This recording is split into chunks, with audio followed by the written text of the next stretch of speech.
Mateo 12, 15 al 21.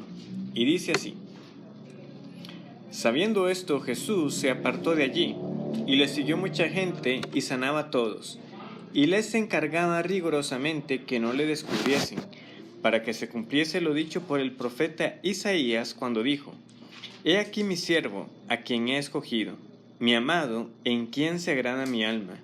Pondré mi espíritu sobre él, y a los gentiles anunciará juicio. No contenderá, ni voceará, ni nadie oirá en las calles su voz. La caña cascada no quebrará, y el pábilo que humea no apagará, hasta que saque a victoria el juicio, y en su nombre esperarán los gentiles. Dice esto, sabiendo esto Jesús. ¿Qué fue lo que supo Jesús? Versículo 14. Y salidos los fariseos, tuvieron consejo contra Jesús, ¿para qué? Para destruirle, para matarle. ¿Verdad? La última ocasión estábamos viendo cómo en un día de reposo el Señor tuvo dos ocasiones para demostrar varias cosas, ¿verdad? Que Él era el Señor del día de reposo, para mostrar cómo la misericordia se espera en el día que también es de reposo, en el día del Señor, cómo también en ese día de reposo se puede hablar, entre comillas, de infracciones, es decir, en la antigua dispensación, en el viejo pacto, podemos hablar de ¿qué? De los sacerdotes ministrando, ¿verdad? En día de reposo. Ahora en nuestros días hablamos obviamente de la labor del pastor predicando en el día domingo. Claramente eso es una labor, pero esa es avalada por el Señor. Entonces, esa regla absoluta que ellos querían decir que era, no se podía trabajar en día de reposo, que no se podía hacer bien en el día de reposo, el Señor trae abajo todos sus argumentos. Y realmente vimos cómo a ellos no les importaba ni el hambre que tenían los discípulos, ni el padecimiento de aquel hombre con la mano seca, o podemos decir también esa mano paralizada. A ellos no les importaba eso. Lo que les importaba era ver si encontraban alguna ocasión para acusar a Jesús. Y como no la hallaban, como veían que el Señor les refutaba todos sus argumentos, vemos que no tuvieron problema, eso sí, para que en un día de reposo se reunieran a planificar la muerte de un hombre. Pero curarle la mano a un hombre, eso era pecado. Pero reunirse para matar a alguien, no tenían problema. El evangelista entonces nos muestra claramente la hipocresía, ¿verdad?, de los fariseos.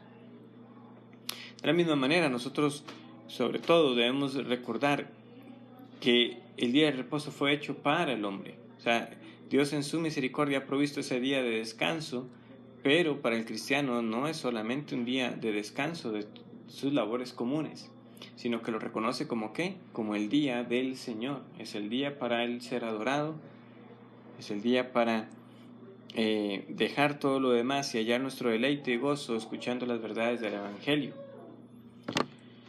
Eso como una pequeña pincelada. El asunto es que el Señor Jesús sabe esto, y ¿qué es lo que hace entonces? Se aparta de allí, y le siguió mucha gente, y sanaba a todos. Y sanaba a todos.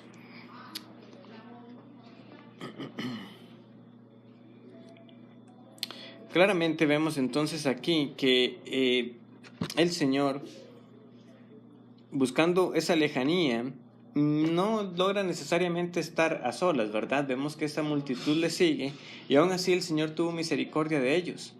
En los paralelos podemos leer cómo nuevamente sanó a diversas clases de personas que estaban afligidas por diversos padecimientos.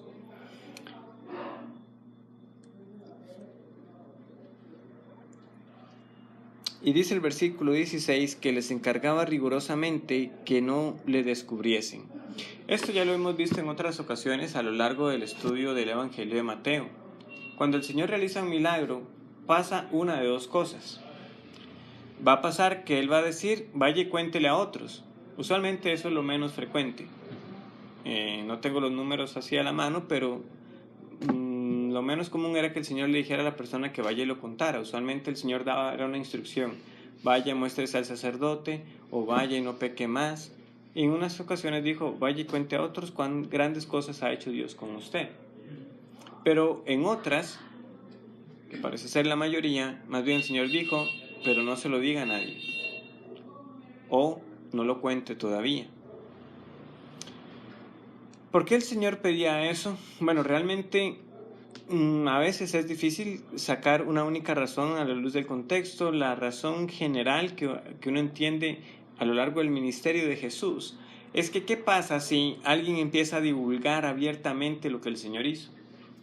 Bueno, que el Señor va a adquirir una fama de milagrero, nada más, cuando realmente el propósito era el mensaje que él traía. Y por otro lado, que si su fama se extendía mucho, eso no le iba a permitir a usted pasar encubierto en algunos lugares o de una manera más discreta. Ahora, es cierto que muchos de los milagros que el Señor Jesús hizo, no había forma que pasaran desapercibidos. Hablemos de uno de los que podríamos llamar más, más públicos, como fue el caso de la resurrección de Lázaro. O sea, la gente se va a dar cuenta inevitablemente. O sea, ese hombre lo habíamos llevado a la tumba y ahora usted lo ve caminando. ¿Qué pasó? Entonces, muchos milagros no iban a pasar desapercibidos, no iban a quedar así sin notar. O sea, usted pasaba por un lugar y ¿dónde estaba Bartimeo? El que pasaba pidiendo limosna. Pero ahora ve. ¿Cómo es que ahora Bartimeo ve? Y así con varios milagros, y de hecho los fariseos llegaron a montar grandes investigaciones, ¿verdad? Como en el caso del ciego de nacimiento. Pero ¿cómo es? No damos crédito que haya nacido ciego. ¿Es vuestro hijo? Sí, es nuestro hijo, pero edad tiene, pregúntenle a él. Y todas esas cosas que se dan en esa narrativa de Juan 9. El punto es, ciertamente el hacer milagros aumentaba esa fama y provocaba que donde quiera que el Señor anduviera no pasaran desapercibidos, sino que multitudes llegaran. Por eso esa instrucción del Señor, aún a pesar de que se lo llegó a ejecutar milagros a personas que les dijo, tu fe te ha sanado, no lo digas, y la persona lo decía, también tenemos que notar que los evangelistas no alaban a quienes hicieron esas cosas. ¿Por qué? Porque a pesar de haber recibido el favor del Señor y que el Señor les dijera que su fe los había salvado, sigue siendo una desobediencia al Señor. Eso no lo podemos pasar por alto. O sea, si el Señor dijo, no lo cuente, no lo digas, eso tenía que ser así. Había que obedecer la palabra del Señor, a pesar de que lo que uno haya recibido haya sido algo bueno. Para nosotros es recordar sencillamente que la obediencia no es opcional en la vida cristiana. La obediencia no es un complemento de la vida cristiana, no, la obediencia es lo que se espera del Hijo de Dios, que a la luz de haber recibido un favor del Señor, obedece. El punto es que claramente, si hay un grupo de personas que lo quieren matar a usted, y usted donde quiera que entre, ahí está Jesús, ¿verdad? Va a ser más difícil pasar desapercibido. Ahora, eso es humanamente hablando. ¿Por qué? Porque los evangelios también repetidamente nos muestran que a veces quisieron poner la mano sobre Jesús y ¿qué fue lo que pasó? No pudieron. ¿Por qué? Porque no había llegado su hora. A veces nos dicen así. No pudieron lograr el cometido. ¿Por qué eso no fue así? Precisamente porque no era el momento de Jesús entregarse aún voluntariamente. En el momento apropiado, en esa hora divinamente concertada entre el Padre y el Hijo, llegó el momento en que Jesús dijo, cuando llegaron a preguntar por él, ¿a quién buscan? A Jesús, aquí estoy, yo soy. Él había orado al Padre, oró por esa hora de entregarse, y ahí sí, en ese momento, porque como luego le iba a recordar, ¿verdad?, a Pedro, o sea, y a los otros cuando llegaron por él. O sea, ¿ustedes no creen que yo podría rogar en este momento al Padre y que tendría legiones de ángeles defendiéndome? No, el Señor claramente da la orden, la cual tenía que ser obedecida, pero a pesar de la desobediencia de muchos que sí contaron cuando se les había instruido que aún no lo dijeran, nadie iba a poner la mano en Jesús antes que fuera la hora. ¿Por qué? Porque Jesús no fue cualquier hombre, fue un hombre que vino a cumplir todo lo que se escribía en el Antiguo Testamento acerca de una figura conocida como el Mesías, el ungido, el prometido. Y Mateo nos viene a confirmar que este evento que estamos leyendo aquí trae a colación una profecía del Antiguo Testamento. Porque dice el versículo 17, para que se cumpliese lo dicho por el profeta Isaías cuando dijo, notemos bien, para que se cumpliese. ¿Qué es lo que entonces uno debe entender? Que si yo voy a esta porción en Isaías y es algo que se está anunciando como profético, yo debo entender, eso ya se cumplió. Porque Mateo, inspirado por el Espíritu Santo, nos dice que fue cumplido. Es una regla muy sencilla, pero muy importante estar aplicando constantemente en las Escrituras. Cuando un autor del Nuevo Testamento dice, y esto pasó para que se cumpliese, se cumplió. Y esa debe ser la aplicación que nosotros debemos darle. Ciertamente, y el tema es extenso, no quiero que nuestra atención se desvíe por ahí. Cuando alguno dice, pastor, pero a veces no hay cumplimientos parciales de algunas profecías, sí, se puede hablar de cumplimientos, se cumplió en parte, pero aún falta que se consume completamente una profecía. Pero en el caso de las profecías del Señor Jesús, la gran mayoría sabemos que ya se cumplieron. Que resta, obviamente resta su regreso, pero eso también se cumplirá. Su regreso para llevar a su pueblo y para la condenación de los impíos, como él también diría en Lucas 4, cuando también estaba leyendo precisamente cuál rollo. ¿De cuál rollo estaba leyendo el Señor en la sinagoga? Isaías, ¿verdad? Hay un detalle, hay una frase al final que el Señor no menciona del texto de Isaías, que da parte del juicio. Es eso que no se va a cumplir, no se va a cumplir, pero ¿qué pasa? No se va a cumplir en ese momento. El Señor está diciendo, de esta profecía de Isaías, todo esto se está cumpliendo frente a sus ojos. Porque Él era el que vino a predicar las buenas a los cautivos, el que vino a dar vista a los ciegos. Él es, ¿verdad? Claramente sus milagros nos dan testimonio de que fue así. Pero esa parte del juicio aún debía esperar. No que no se iba a cumplir, se va a cumplir. Entonces, aquí Mateo también nos vuelve a citar el profeta Isaías y dice que he aquí mi siervo a quien he escogido, mi amado, en quien se agrada mi alma, pondré mi espíritu sobre él y a los gentiles anunciará juicio. He aquí mi siervo. Vamos entonces a buscar Isaías 42, porque como buenos estudiantes debemos ir entonces a la fuente que es citada. En algunas ocasiones, y si ustedes luego buscan algunos materiales de referencia o consulta, pues ustedes verán que a veces la cita, como la tenemos en el Nuevo Testamento, no coincide exactamente como la tenemos en el Antiguo Testamento. Hay que entender que a veces hay algunas diferencias menores, porque los apóstoles usualmente citaron las Escrituras usando lo que se conoce como la Septuaginta, que era una traducción del hebreo al griego. Entonces, en esa traducción había ciertos cambios con respecto a la versión original en hebreo. Pero eso es parte de lo mismo que el Señor ha utilizado para preservar el mensaje de las Escrituras.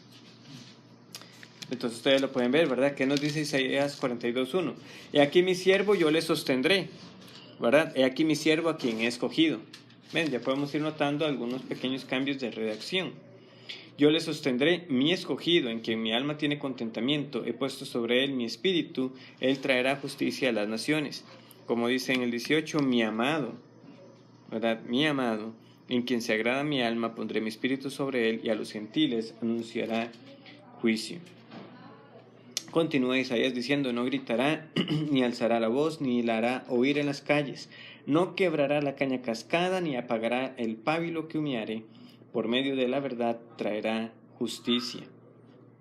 No se cansará ni desmayará hasta que establezca en la tierra justicia y las costas esperarán su ley. Y aquí mi siervo. Resulta que si uno lee Isaías en especial en esta parte, en este tramo final, uno leerá ocasiones de que este siervo es llamado Israel.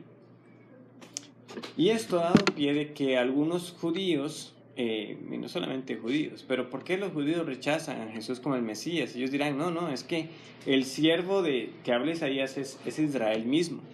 Por ejemplo, Isaías 53, tan conocido por nosotros, ¿verdad? Que habla del siervo sufriente. Ellos dirán, eso no es de Jesús, eso es de Israel. Israel ha sido el pueblo que más ha sufrido en la historia. ¿Por qué? Porque ellos identifican al siervo de Jehová con Israel. Sin embargo, es claro que nosotros queremos saber qué entendieron los discípulos respecto al siervo que habla Isaías. Bueno, aquí tenemos el uso. He aquí mi siervo. ¿Quién está cumpliéndolo? Jesús. Entonces el siervo no es una nación, es una persona, y que ahora sí podemos hacer la conexión con Isaías 53, es una persona que sufre en lugar de su pueblo, o en lugar de una nación que no solamente se conforma por los nacidos de la simiente física de Abraham, sino claramente, y como también aquí veremos, incluye a los gentiles.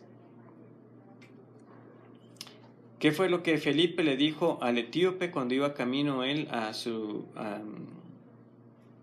Etiopía, acá Cándase, ¿verdad? ¿Qué es lo que uno entiende? Emaús. ¿Ah? Emaús. El camino de Emaús. Perdón, sí, gracias, Diego. Cuando él iba de vuelta a Emaús, a Cándase, que se entiende que es un título, no quizás el nombre de esta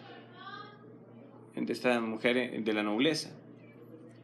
¿Qué era lo que estaba leyendo el eunuco? Un rollo de Isaías. Un rollo de Isaías. ¿Y qué es lo que él le pregunta? ¿De quién era? ¿De quién dice esto? ¿El profeta de sí mismo o de otro más? Vean que incluso el eunuco no está entendiendo la pregunta como de una nación. Él le está preguntando de alguien. Lo que le queda la duda es, ¿le está diciendo Isaías de sí mismo o de quién? Entonces, ¿de quién lo dice? Y de nuevo, ¿cuál fue la respuesta de Felipe? ¿Quién es ese siervo? Es Jesús. Entonces, creo que eso debe bastarnos. Es obviamente un ejercicio muy sencillito por encima, pero nos muestra, ¿verdad?, que los discípulos, que Felipe, que Pablo también, todos ellos hablarán del siervo del Señor como Jesús, no como Israel, la nación. Y vean entonces, si uno sigue leyendo, entonces cuántas cosas ya empiezan a hacer más sentido, ¿verdad? Porque dice que he aquí mi siervo, yo le sostendré, mi escogido, en quien mi alma tiene contentamiento. ¿A qué les recuerda eso? El bautismo. Ajá, ¿y qué más? Hay otro evento. Pero eso está muy bien, o sea, la respuesta es correcta, pero falta otro.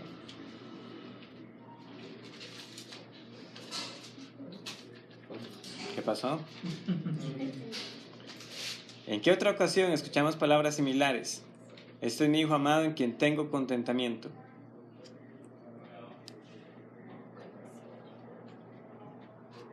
Aparte del bautismo. Cuando estaba orando. Cuando estaba orando el Señor. Transfiguración. Ajá. La transfiguración. Sí, sí. Muy bien. 100. Sí, cuando el Señor se transfigura delante de los 3 discípulos que lleva, también se vuelve a escuchar: he aquí mi hijo amado en quien tengo toda mi complacencia, o tengo todo mi placer, a él oíd. Entonces, Mateo dice, y esto para que se cumpliera lo que dijo el profeta Isaías. Tenemos luego eventos puntuales donde Pedro, Juan y Jacobo fueron testigos de escuchar: he aquí mi hijo amado en que tengo complacencia. Aparte, obviamente, el bautismo, donde al menos Juan el Bautista fue testigo claro de que en un momento particular se escuchó una voz en los cielos, una paloma que descendía y que decía respecto al hombre que estaba bautizando: este es mi hijo amado en quien tengo toda mi complacencia. El lector de las Escrituras, en este caso el Antiguo Testamento, eso tenía que resonarle de inmediato: en quien tengo toda mi complacencia, en que mi alma tiene el contentamiento. ¿Quién es sino el siervo de Jehová, el que nos habla Isaías? Entonces, esos eventos también nos ayudan a confirmar que esta profecía se cumple en Jesús. Dice: he puesto sobre él mi espíritu. En particular, vemos que sí. ¿Dónde se cumplió eso? En el bautismo. Porque en el bautismo vemos que entonces el Espíritu Santo descendió sobre Jesús. Además, en Juan dirá que él no da el Espíritu por medida. No tengo ahorita el chance para desarrollar un poquito sobre el pasaje de Juan, pero lo que hay que entender es que de quién se dice que no le da el Espíritu por medida es de Jesús. que a veces lo he visto aplicado en algunos contextos como en el sentido del creyente, pero realmente lo primero que hay que entender es de Jesús, quien se dice que él recibió el Espíritu sin medida. Claramente el Espíritu Santo capacitó extraordinariamente a Jesús para el ministerio en su humanidad. Hay que entender, Jesús venció la tentación siendo auxiliado por el Espíritu Santo en su humanidad. Porque Dios no puede ser tentado por el mal, pero siendo verdadero hombre, sí podía ser tentado, porque el hambre que sintió fue real. ¿Cómo lo sobrellevó? Porque estaba siendo auxiliado particularmente por el Espíritu Santo. Entonces, Jesús es el siervo, Él es el escogido en quien está el contentamiento del Señor, sobre quien está el Espíritu, y dice, Él traerá justicia a las naciones. Eso también se cumplirá porque será a Él quien se le dará todo el juicio, ¿verdad? Cuando Él también dirá, todo juicio el Padre me lo ha dado, pero como les digo, aún no ha llegado ese día del juicio final. A otra parte dice, no gritará ni alzará su voz, ni la hará oír en las calles. Claramente,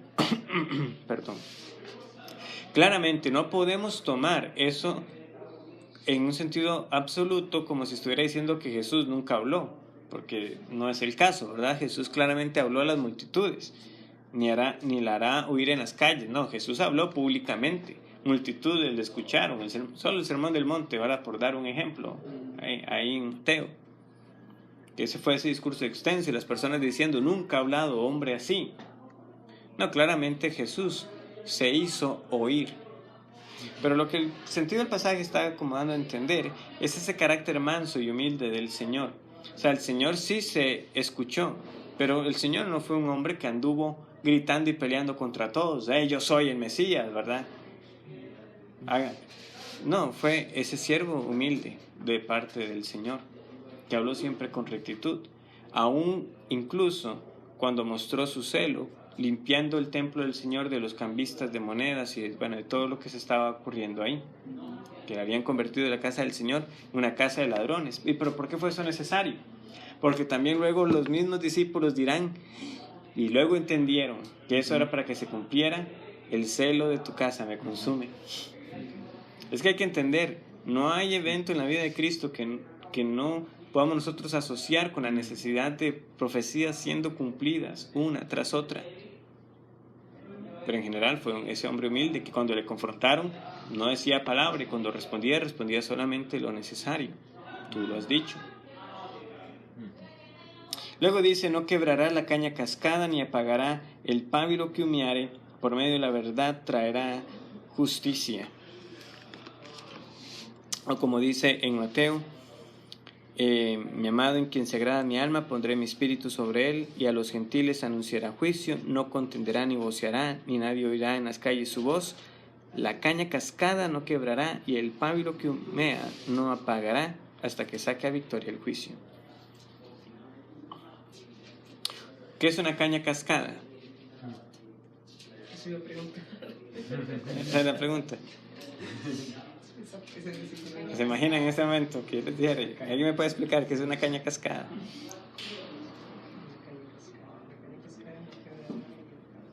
Vean, Astillada. ¿cuántas? Casi, sí, pero muy, muy cercano. O sea, ¿cuántas veces de verdad nosotros leemos y no nos tomamos la molestia de que algunas palabras, saber qué es lo que significan, ¿verdad? Y perdemos a veces mucho de la escritura por no tomar el ratito de buscar el significado de una palabra en un diccionario, de consultarlo rápidamente ahora con la facilidad que tenemos. Una caña cascada, una caña que, como dice ahí, dice no se quebrará, pero es una caña que ha sido doblada, que está frágil y se pudiera quebrar. Podemos pensar como ¿verdad? En las cañitas de bambú que tenemos nosotros, ¿verdad? Si usted la hace muy fuerte, eso se quiebra, pero dependiendo puede quedar obviamente doblada, y que si usted continúa se quiebra. Y el pábilo podemos pensar un hilito, una mechita en la cual usted tiene un fuego, y obviamente podemos pensar por ejemplo en una candela, ¿verdad? Que tiene, ¿verdad? El hilito, el pábilo, usted ha encendido Pero, ¿verdad? Usted sabe que a veces ahí está la diferencia de cuando está una llama y cuando usted le ve como el puntito rojo, ¿verdad? Y como que eso está como cuando se sopló. Entonces sale el humo y está, ya usted dice, en algún momento se apaga. ¿De qué está hablando? Bueno, la mayoría de los comentaristas coinciden que aquí precisamente lo que se tiene por el contexto es que se está hablando de los gentiles. Podemos hacer la extensión de los creyentes débiles. ¿Qué es lo que el Señor precisamente mostró con este hombre de la mano seca? Que él sí se preocupaba por el afligido, por el oprimido, por el débil.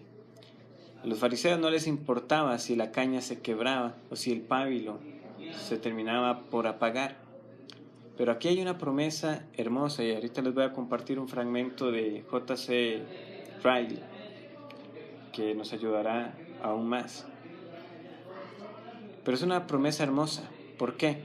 Porque nos está diciendo que el Señor mismo se va a encargar de que esa caña nunca se quiebre y de que ese pábilo nunca se apague. No solamente nos está diciendo lo que el Señor no va a hacer, o sea, el Señor no va a venir y va a ver una caña así grande. ¿Para qué? Y la termina de quebrar. Esa está por apagarse y la soplo y la termino de apagar. Pero no es eso lo que nosotros vemos en el Señor.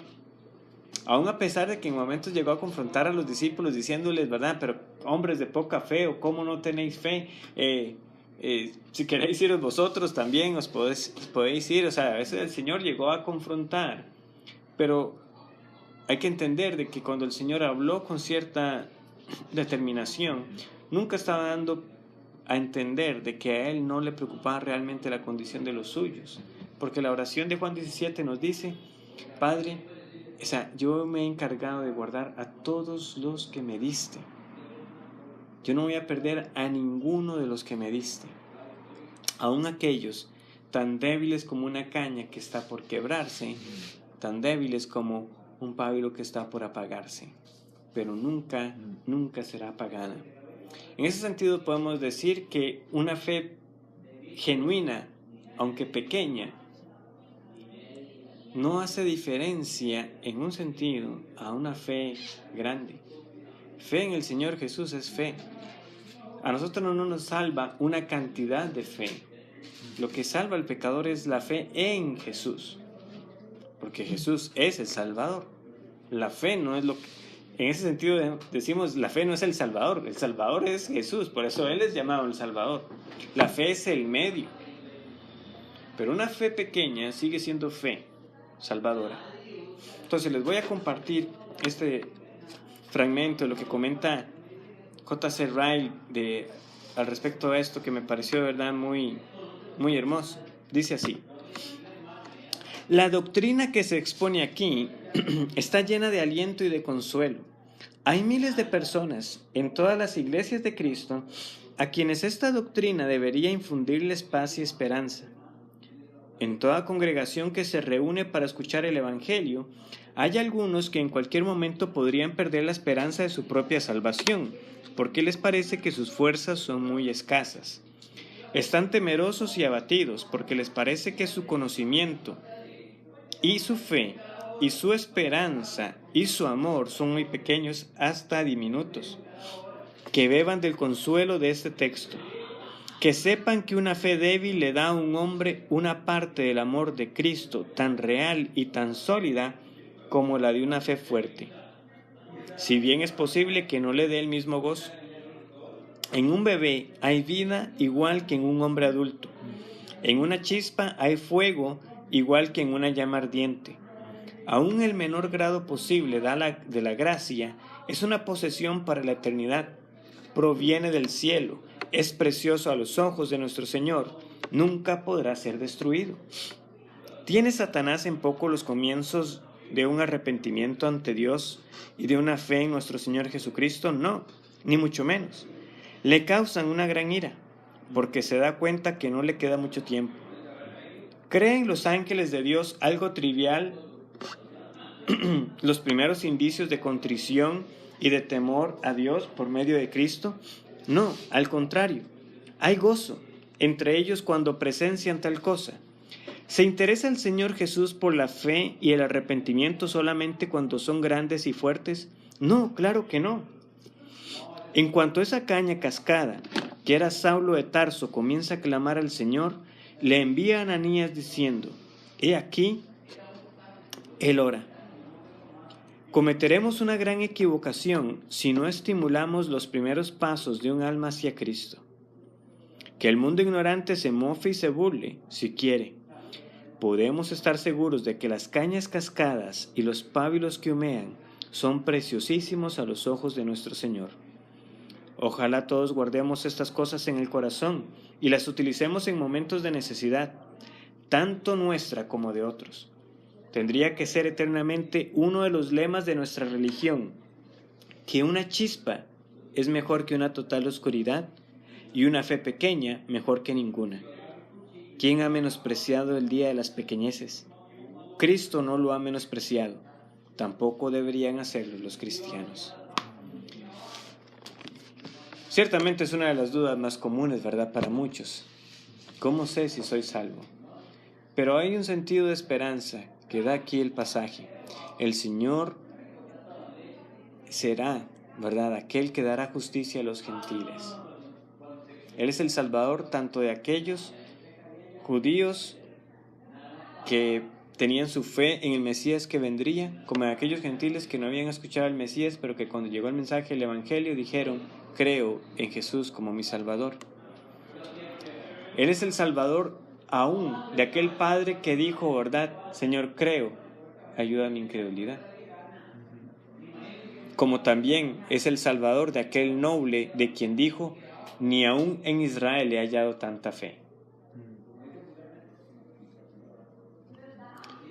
Por supuesto, claro que hace diferencia una fe débil, pequeña, que aún no ha crecido tanto como la fe, o sea, el fruto de una fe grande en la vida de una persona que madura en la fe. Claro que se verá diferencia. El débil luchará más constantemente con esa seguridad. Pero la promesa que debe recordar precisamente para el bien de su alma es que si he creído verdaderamente, el Señor ha dicho: la caña cascada no se quebrará. Él no dejará que ninguno de los suyos, por más pequeño que sea, se pierda. Y eso es así. Está prometido, Jesús lo vino a cumplir y se cumplirá en el día final. Nosotros veremos a muchos, y posiblemente, incluyéndonos aquí nosotros, que por momentos de su vida pensaron: yo no sé si soy salvo. Ahora, uno no tiene por qué vivir dudando constantemente. Precisamente estos pasajes vienen a traer el consuelo. Pero aplicando lo que dice Riley, que no seamos nosotros, más bien de aquellos severos, que donde ve esa caña cascada, donde ve a otro que está luchando, que ve a otro que está con debilidad, que sea uno más bien para pisotearle, para ¿verdad?, más bien hundirlo más. Pero tantos años usted en la iglesia y... No, si es del Señor, si es una fe, aunque débil, pero sigue siendo fe. ¿En quién? En Jesús. Y quien es salvo no hace diferencia, ¿verdad? Luego llegaremos al momento de las parábolas y el Señor lo dirá. Es igualmente salvo el que trabajó todo el día como el que trabajó la última hora. No hay diferencia. Los últimos serán primeros y los primeros serán postreros. Qué hermoso consuelo saber entonces que en ese sentido no hay ciudadanos de segunda clase en el reino de los cielos, solamente hijos de Dios por la fe en Jesús. Oremos.